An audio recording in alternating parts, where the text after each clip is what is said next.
Hello students, Meenakshi Sinha is here from Concept of Physics. Title मेरा है motion यानी गति.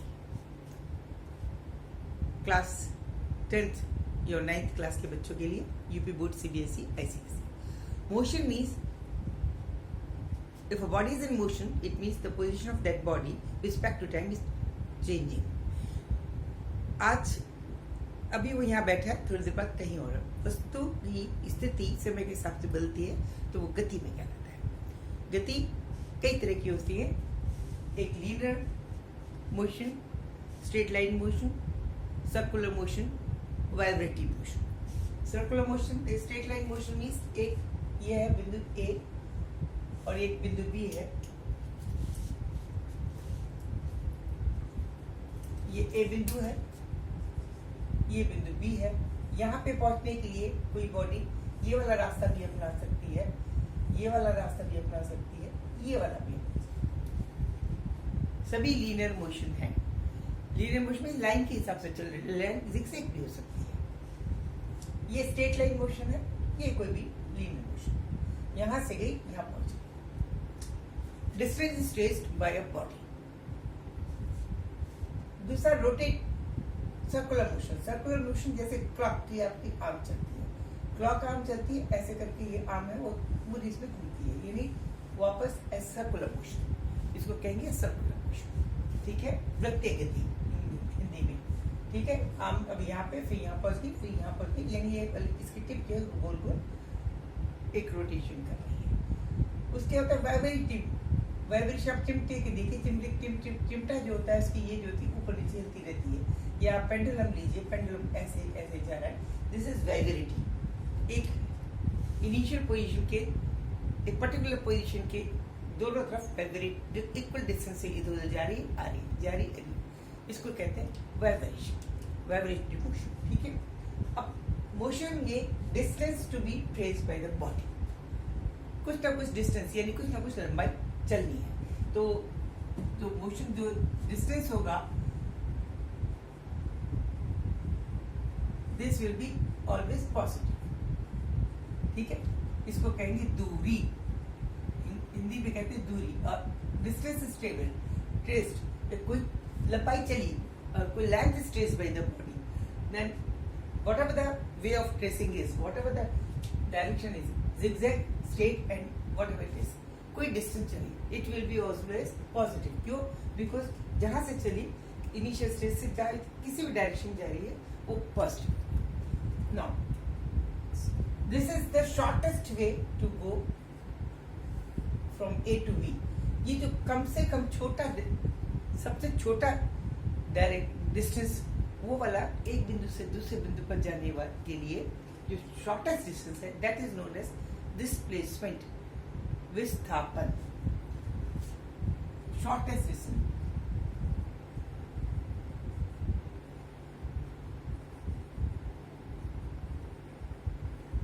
known as displacement.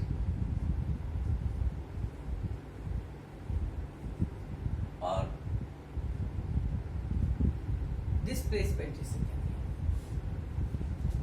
ठीक है. डिस्प्लेसमेंट का मतलब ये हुआ कि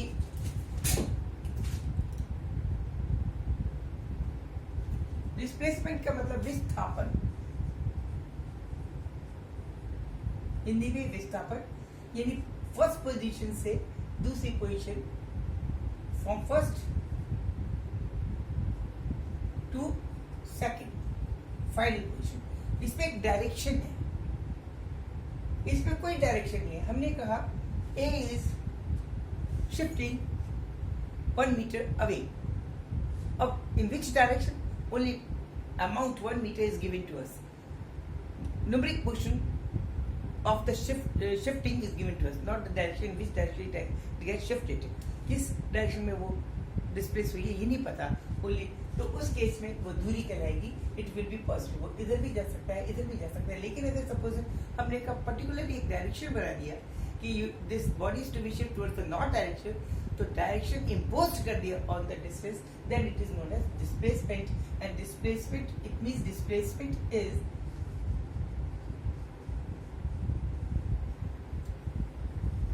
is distance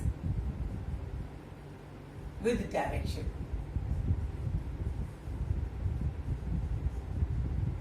It means direction जब है तो displacement with the distance with direction is displacement. ठीक है,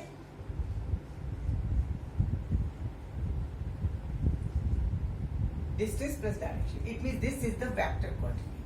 Displacement is vector. अदिश सदिश राशि, हिंदी में सदिश है, सदिश. ओके, जबकि डिस्टेंस इज स्केलर, अदिश, because no direction is there. कोई दिशा नहीं होती, कोई पर्टिकुलर निश्चित दिशा नहीं होती. It can move in any direction. Displacement and distance, तो इसकी जो यूनिट होगी that will be metre, only metre. Unit will be in metre.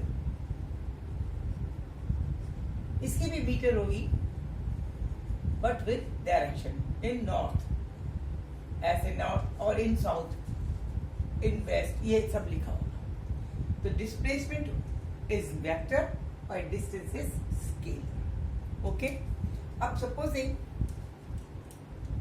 इसमें डिस्टेंस और डिस्प्लेसमेंट में क्या फर्क है ये देखिएगा. दिस इज डिस्टेंस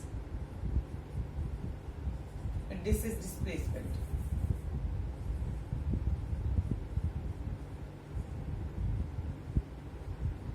ये दूरी और ये विस्थापन. दूरी ऑलवेज पॉजिटिव. दूरी चला, एक पॉइंट से चला, ये दिस पॉइंट है, इधर चल गया, इधर चल गया, इधर, always positive without direction. This may be positive, may be negative. ये पॉजिटिव भी हो सकती है, नेगेटिव भी हो सकती है और जीरो भी हो सकती है. कैसे? सपोजिंग सर्कुलर मोशन ले लीजिए, मान लीजिए अब ये वाली एक घड़ी का टिप यहां से चला, उसने ये दूरी चली, ये दूरी चली, ये दूरी चली और ये दूरी चली. पूरी दूरी एक सर्कुलर, एक परिधि के बराबर, सर्कमफ्रेंस के बराबर से चली, ये दूरी हुई. लेकिन डिस्प्लेसमेंट का क्या मतलब है? दिस शॉर्टेस्ट डिस्टेंस, सबसे कम डिस्टेंस स्टार्टिंग पॉइंट से लास्ट पॉइंट तक का. तो starting point was this and at the interval of the time last point is also this. तो डिस्प्लेसमेंट इज जीरो. यहां से गई, वापस आई, वापस यही आ गई. डिस्प्लेसमेंट में लास्ट और final, previous and final, initial और फाइनल पॉइंट्स का डिफरेंस देखना है, कितना शॉर्टेस्ट डिस्टेंस, तो वो जीरो हो गया. जबकि ये जीरो भी हो सकती है.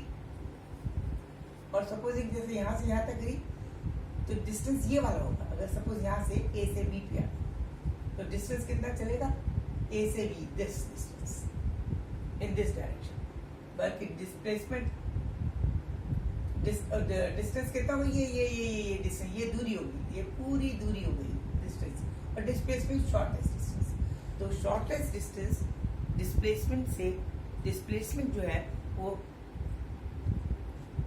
दूरी से कभी भी बड़ा नहीं हो सकता. It means always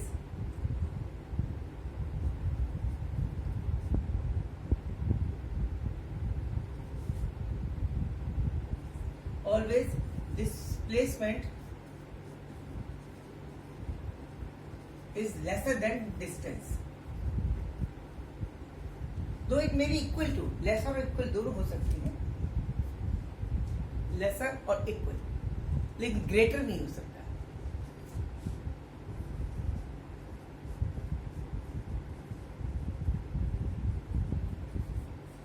Distance can never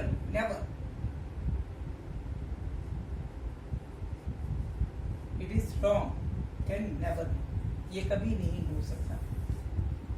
क्योंकि shortest distance, shortened distance of the total length between the initial and final point is known as displacement. Okay, ये याद रखिए. And displacement is a vector quantity while distance is the scalar quantity. Displacement may be zero भी हो सकता है, जबकि distance can never be. Distance can never be, कभी भी जीरो नहीं हो सकती,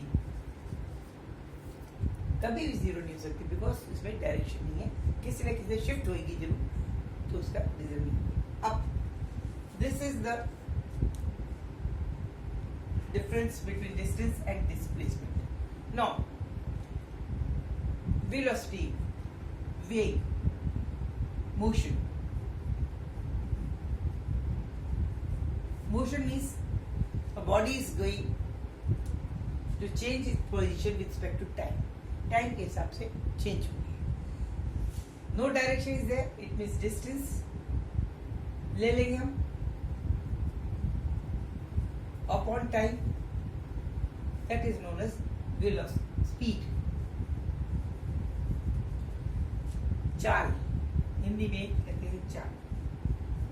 Distance लेना है इसमें. डिस्टेंस लेना है, कोई डायरेक्शन नहीं है. ये आप ये चलिए, यहाँ से यहाँ तक इस तरह से जाने में 1 घंटा लगा, ये यहाँ से यहाँ तक जाने में 1 घंटा लगा, तो इसका ये डिस्टेंस हो गया, ये 12 हो गया. लेकिन यहाँ से यहाँ तक जाने में जो समय लगा, because this is shortest distance, तो अब हमारी इसकी जो वेलोसिटी, इसको कहेंगे वेग, न स्पीड, ना कहेंगे वेलोसिटी. वेलोसिटी में हम लेंगे डिस्प्लेसमेंट.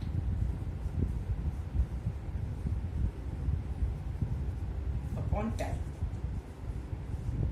ये थोड़ा ध्यान रखिए. वेलोसिटी में डिस्प्लेसमेंट, बिकॉज इसमें डायरेक्शन है, तो वेलोसिटी में भी डायरेक्शन है. That is velocity is an vector.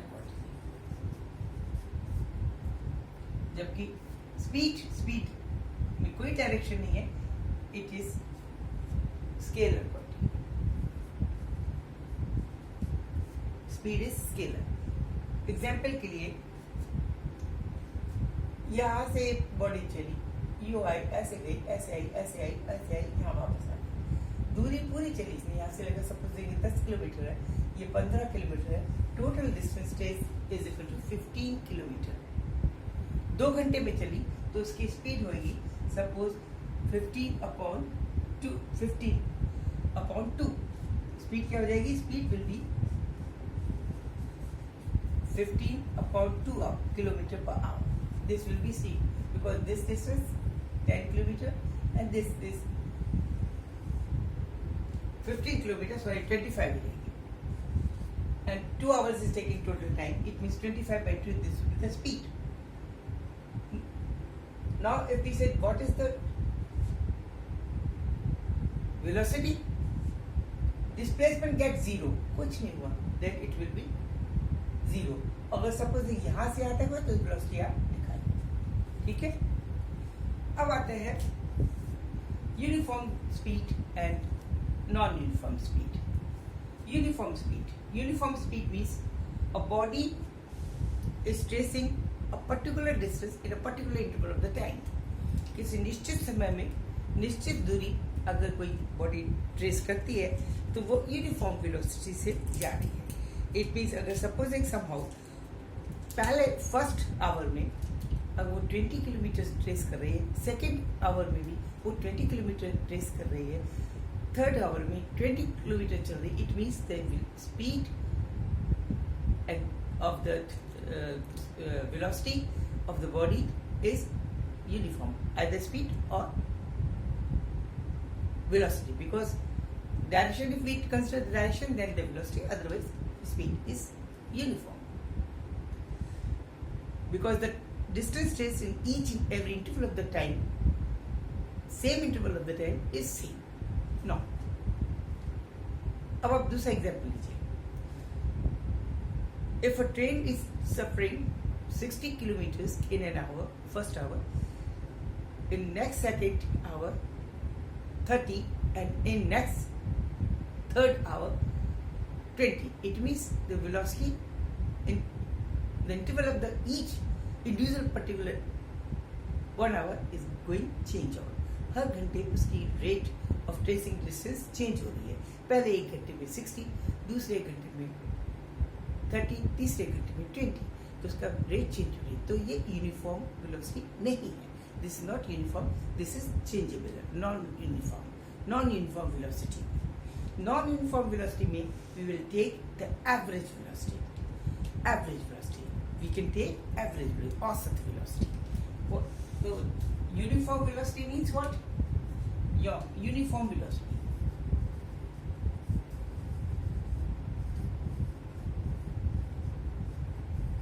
It means no change in tracing the distance within a given interval of the time. ठीक है. In tracing distance in a given interval of the time.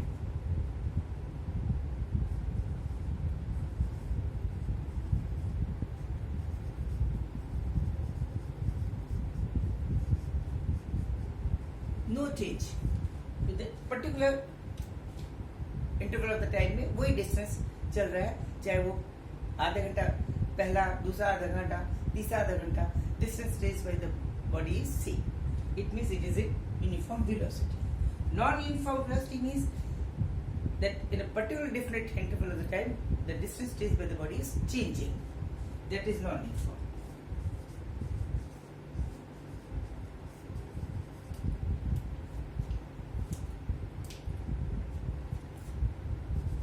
Hindi में समान और असमान. ये असमान, ये समान गति है. समान गति में से एक घंटे में समान चल रही है, बिल्कुल बिना कुछ बदले हुए. ये असमान में जो हर घंटे उसकी डिस्टेंस ट्रेस वही वो बदल रहा है. Non uniform. ओके, हो गया. अब आपका है एवरेज वेलोसिटी.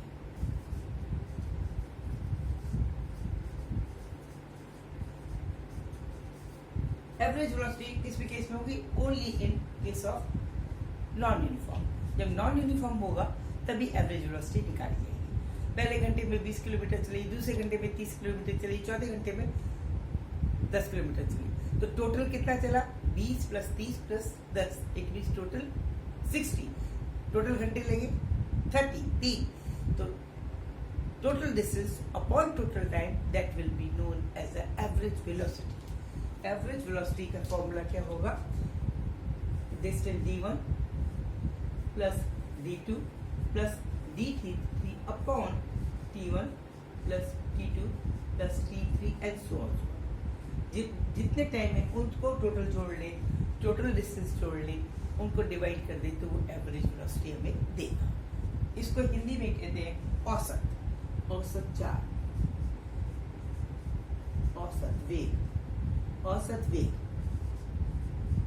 ओके, औसत वेग, average velocity. First interval of the time का distance, second interval of the time का distance, third interval of the time का distance, first interval of the time plus second interval of the time plus third interval of the time is average velocity. These are the topics related with the velocity and distance.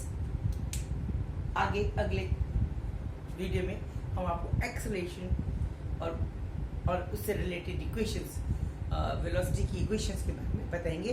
Please keep in touch with me and don't forget to subscribe me, comment me and like me.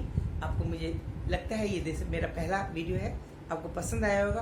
Please इसको like और subscribe जरूर करें. Please जरूर करें, motivation मिलता है. Thank you. Good night, sweet dreams.